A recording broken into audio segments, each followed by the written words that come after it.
நாங்கள் பாண்டிச்சேரியிலேருந்து வரோங்க. கேப்டன் விசுவாசிங்க, கேப்டன் எங்கள் உயிருங்க. கேப்டன் மறைஞ்சது எங்களுக்கு பெரிய இழப்பு.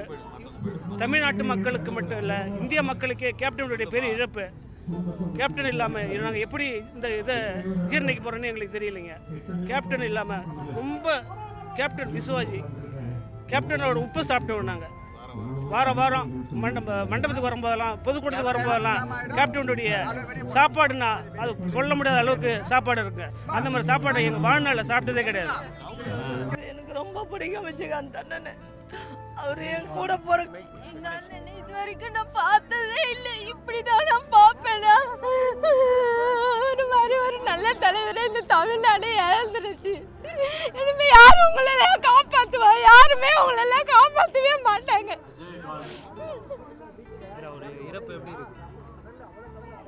நான் இந்த நிலைமையில தான் அவரை பார்ப்பேன்னு நினைச்சு கூட பார்க்கல. நான் ஒரு தடவை கூட அவரை பார்த்ததில்லை. நான் சின்ன வயசுல இருந்து அவர் அண்ணல நினைச்சுதான் பார்த்துட்டு இருக்கேன். இப்படி வந்து பார்ப்பேன்னு நினைக்கவே இல்லையே. எங்க அண்ணனை இப்படி கொடுமை பண்ணிட்டாங்களே எல்லாரும். உங்க அரசியல்லாம் தூக்கி குப்பையில போடுங்க. இந்த மாதிரி மனுஷன் உங்களுக்கு யாரெல்லாம் கிடைப்பா? காசுக்கு ஆசைப்பட்டு கடைசி வரைக்கும் அவரை முதலமைச்சர் ஆகாமலே பண்ணிட்டீங்களே. நீங்க தான் இதுக்கெல்லாம் அனுபவிப்பீங்க. புரட்சி கலைஞர் என்று அழைக்கப்பட்ட அண்ணன் விஜயகாந்தன் அவர்கள் இழப்பு பேர் இழப்பு. நான் ஒரு சிறு வயதிலிருந்து நான் பார்த்து கொண்டிருந்தேன். ஆனால் அண்ணனோட இழப்பு பேர் இழப்பு. நான் ஈரோடு மாவட்டம் பவானியிலிருந்து நான் வந்திருக்கிறேன். அண்ணனோட இழப்பு பேர் இழப்பு.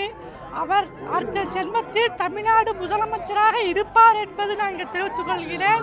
திரைப்பட உலகத்தில் நல்ல வசனமும் வாழ்க்கைக்கு எடுத்துக்காட்டமாக திருவண்ணாமலை மாவட்டம் சங்கம் தொகுதியிலிருந்து பேசுகிறேன். ராமலிங்கம். இந்த கேப்டன் ஏழைக்கு அள்ளி கொடுக்குற மனசு இனிமேல் இந்த சிறை உலகத்துக்கும் தமிழ்நாட்டுக்கும் அள்ளி கொடுக்குற மனசு யாருக்குமே இல்லை. இனியோடு எங்கள் கேப்டன் காலம் சென்று விட்டார். இனிமேல் எங்கள் கேப்டனை சந்திக்க எங்கள் கேப்டனுக்கு ஈடானது தமிழ்நாட்டில் யாருமே இல்லை. எங்கள் கேப்டனுக்கு ஈடானவங்க யாருமே இல்லை. மக்களுக்கு முதல் நிதி தரவர். காஷ்மீர்லேருந்து கன்னியாகுமரி வெளியே இவர் ஒரு ஆள் தான் பணத்தை அள்ளி அள்ளி கொடுத்து மக்களுக்கு அழகு பார்த்தாரு, சாப்பாடு போட்டு அழகு பார்த்தாரு. அவரோட ஆபீஸுக்கு வரவங்க அத்தனை பேருக்குமே ஒரே ரகமாக சாப்பாடு போடணும். நான் என்ன சாப்பிட்றேனோ அனைத்தும் என் மக்கள் சாப்பிட்றேன். டைரக்டர்லேருந்து இயக்குநர்லேருந்து அனைத்து பேருக்குமே ஒரே சாப்பாடாக போட்டு அழகு பார்த்தவர். இதுமேல் மனிதன் மறுபடியும் பிறக்கிறதுக்கு எங்களுக்கு ஒரு குழந்தை வடிமா மறுபடியும் எங்கன்னா பிறந்து வரணும். கேப்டன், எங்களால் தாங்க முடியல. கேப்டன், மறுபடியும் எங்களால் மறக்கவே முடியாது. என் உயிர் போற வெள்ளியும் உன்னை மறக்கவே முடியாது. கேப்டன், மக்களுக்கோசம் பாடுபட்டது எம்ஜிஆருக்கு அடுத்தது கருப்பு எம்ஜிஆர் நீங்க தான் கேப்டன். மற்றவங்க யாருமே இல்லை. கேப்டன் கேப்டன் கேப்டன் வாழும் வள்ளல் புரட்சி கலைஞர் கேப்டன் அவர்கள் மதுரையிலே பிறந்து சென்னையிலே வளர்ந்து வல்லரசு என்று படம் எடுத்து வானத்தை போல நின்று சிம்மாசனத்தில் அமரும் எங்கள் அண்ணன் புரட்சி கலைஞர் விஜயகாந்த் நேற்றைய நடிகர் சங்கத்தின் தலைவர், இன்றைய எதிர்க்கட்சியின் தலைவர், நாளைய தமிழகத்தின் முதல்வர் என்று இப்படி வசனம் நான் பேசினேன். அவர் முதலமைச்சராக வருவார் என்று நினைத்தோம். இந்த பாலாபோன தமிழ்நாட்டு மக்கள் என்றுமே ஒரு நல்ல மனிதனுக்கு ஒரு வாய்ப்பு கொடுக்காமல் இப்படி ஆக்கிவிட்டார்கள். தோற்று போனது கேப்டன் திரு விஜயகாந்த் அவர்கள் அல்ல, இந்த தமிழக மக்களே. ஐயாவோட மறைவு நம்ம தமிழ்நாட்டுக்கு மட்டும் இல்லை, உலகத்தில் இருக்க அனைத்து ரசிகர்கள் மற்றும் அரசியல்வாதிகளுக்கு அனைப்பேருக்குமே மிகப்பெரிய பேரிழப்பு. எனக்கெல்லாம் கூட பிறந்த அண்ணா மாதிரி. அதனால இந்த துயரத்தை எங்களால் சொல்ல முடியாத அளவுக்கு எங்களுக்கு வருத்தமாக இருக்கு.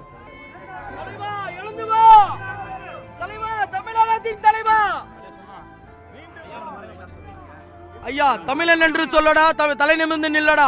என் தலைவன் தாரக மந்திரத்தின் தமிழகத்தின் தலைவன் எங்களை விட்டு போய்விட்டார். என்றிருந்தாலும் என் தலைவன் எங்களோடவே இருப்பார், தொண்டர்களோடவே இருப்பார். எங்களுடைய தலைவர் அன்னதான பிரபு, எங்களுடைய தலைவர் அன்னதான பிரபு. மீனால இடம் கிடைக்கணும் ரொம்ப வேண்டி கேட்டுக்கிறோம். என் தமிழகத்தின் ஐயா இப்போ அரசு சார்பாக ஏற்பாடுகள் ரொம்ப கம்மியாக தான் இருக்குது. இன்னும் நல்லா பண்ணணும். அதிகமாக வந்துட்டே இருக்காங்க. அவனுக்கெல்லாம் கொஞ்சம் அதிகமாக பார்த்து பத்திரமா பண்ண வேண்டியதும். தமிழகத்தை திருப்பியும் இந்த மாதிரி நடிகர் வந்து யாருமே கிடைக்க முடியாது. வேண்டும் வேண்டும் மெரினா வேண்டும், மெரினா வேண்டும். ஐயா, நாங்கள் திருச்சி மாவட்டத்திலேருந்து வர்றோம். திருச்சியிலேருந்து வர்றோம். கேப்டனை பார்க்குறதுக்கு 2 நாளாக கால் கெடுக்க நின்று வந்து பார்க்குறோம். ஒரு மாமனிதரை இழந்து விட்டோம்.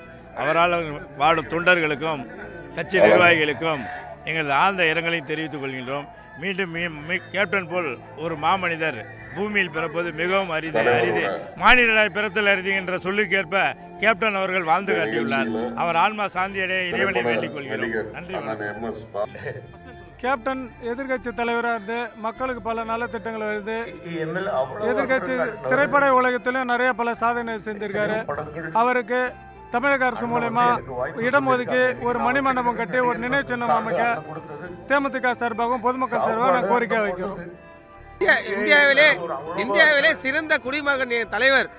அதாவது இது மாதிரி ஒரு மனிதர் தமிழ்நாட்டில் மட்டும் இல்லை, இந்த உலக வரலாற்றிலே இது ஒரு மனிதன் கிடைக்கிறதுக்கு காணவில்லை. ஆனா ஒரு கேப்டன் மட்டும்தான். எல்லாரும் மறுபிரிவு, ஆனா கேப்டன் மட்டும்தான். இந்த ஈடு செய்ய முடியாத ஒரு துயரமான ஒரு செய்தி தான் இது. எங்களால நீர்த்திக்க முடியாது. கடவுள் என் தலைவனுக்கு இது மாதிரிலாம் ஒரு சோதனை இந்த இவ்வளவு சீக்கிரத்தில் கொடுப்பான் நாங்கள் எதிர்பார்க்கவில்லை.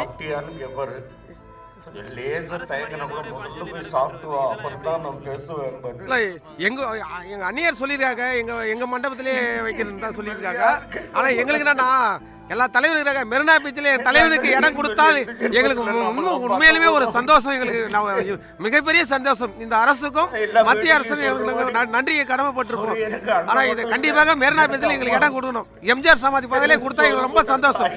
அவர்களுக்கு மத்திய அரசு பரிசீலனை செய்து டாக்டர் பாரத ரத்னா விருது கேப்டன் அவர்களுக்கு வழங்க வேண்டும் என்று தமிழ்நாடு தேமுதிக சார்பாக கேட்டுக்கொள்கிறோம். இந்தியாவின் சிறந்த குடிமகன் இவரை போல ஒரு நல்ல மனிதர் இனி பார்ப்பது அரிது. இன்னொரு எம்ஜிஆர் உண்டு, இன்னொரு கலைஞர் உண்டு, ஆனால் இன்னொரு விஜயகாந்த் என்பது இல்லவே இல்லை. அதனால் அவருக்கு பாரத ரத்னா விருது கொடுத்து சிறப்பிக்க வேண்டும் என்று கேட்டுக்கொள்கிறேன். பாரத ரத்னா விருது கொடுப்பது கேப்டனுக்கு பெருமை அல்ல, பாரத ரத்னா விருதுக்கே பெருமை என்று நான் கேட்டுக்கொள்கிறேன். நன்றி.